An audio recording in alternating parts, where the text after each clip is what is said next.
چۆن بەسەر خۆمانە بشکینەوە تاوا بکەین لە نەفسمان لەم گوناهانە دوورکەوێتەوە. یەکەمین شتێک کەوا ئەکات ئینسان بگێڕێتەوە بریتێ لە قورئانی پیرۆز.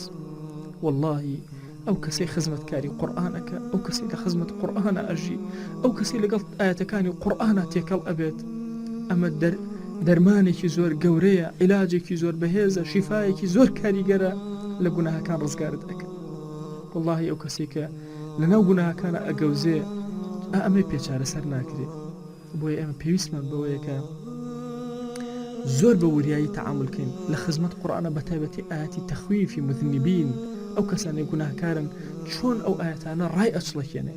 فەرمایشتەکانی پێغەمبەریان صلی الله عليه وسلم قسە و وتەی زانایانی گەورە زۆر تەئسیر ئەکا لەوەی کە تەخویفت کا لە گوناهەکان و بگەڕێیتەوە لە گوناهەکان. دووهەمین دانە ژیانی پێغەمبەران و سەلەفی ساڵح زۆر گەورەیە بۆ ئینسان. واللهی لە خزمەت ژیانی هەرێکێک لە پێغەمبەرانە ملیۆنێ جار لە خزمەتی قورئانە بیخوێنەرەوە، ملیۆنێ فکرەی تازە و کەلیماتی تازت بۆ دێ.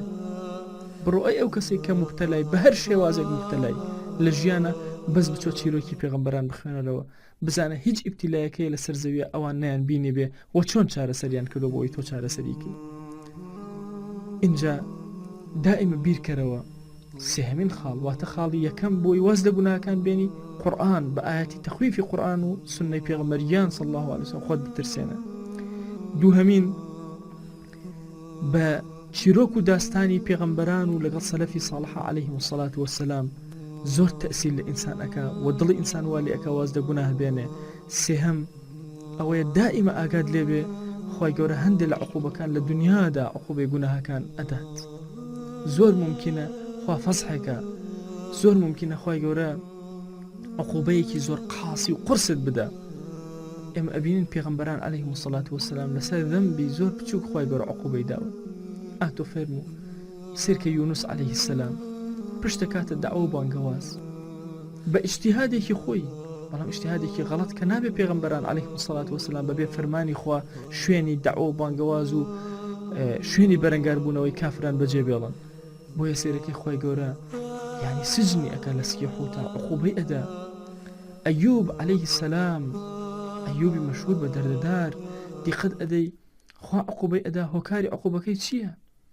بریتێ لەوەی کە جوان جوابی فەقیرێک ناداتەوە، هەرچی ماڵ و ئەموال و سەبت و سەماعەتی لە دەستی ئەچێ، گوناهت پێ چارەسەر ناکرێ. قورئان حکایەتی ئەنبیا تعجیلی عقوبە لە دنیا ئاگات لێبێ.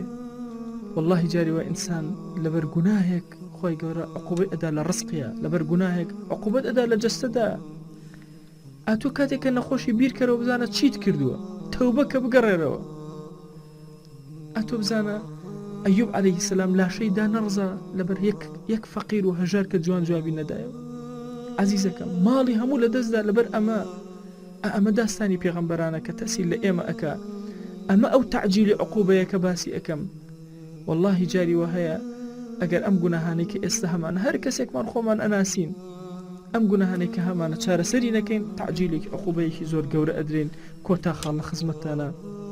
ئێمە زۆر پێویستمان بەوەیە کە بوەستین لەسەر یەکێکی گوناهەکان و سەیری فەرمایشتەکانی پێغەمبەریان کەن صلی الله عليه وسلم، بزانین عقوبەی لە دنیا چییە، لە ئاخرەتە عقوبەی چییە.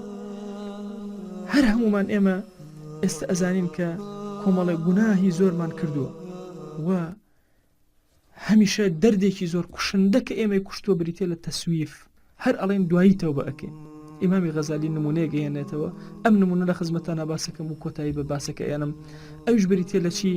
بریتێ لەوەی کە وەکو وایە دارێکی بچووک ئەتەوێ هەڵیکەین، ئەڵێ ئەم ساڵ هەڵی ناکەنم بۆ ساڵێکتر بۆ ساڵێکتر بۆ ساڵێکتر، جار بەجار دار قایم ئەبێ، ئەستور ئەبێ، ڕێگەکانی دا ئەکوتێ، تۆش لاوازەبی، تۆ بەرەو پیری ئەڕۆی. بۆیە دواتر دارەکەت پێ هەڵ ناکەن لە داری شەهوەت، هەتا وەکو نەونەمامێکی بچووکە هەڵی کێشە، دواتر کە گەورە بوو دەرەقەتی نایە بە زۆر مانوبوون نەبێ. بۆیە عەزیزانم خراپەکاری، گەورەترین خراپەکاری بۆ مرۆڤایەتی بریتێ لە تەسویف، بریتێ لەوەی کە بڵێ لەمە دووە وازەهێن و تەوبە ئەەکەم، نە ئێستا واز بێنە، هەتا لە حەزەیەک زووتر دارەکەت بچووکتر و ئاسانتر بەدەستەوەیە.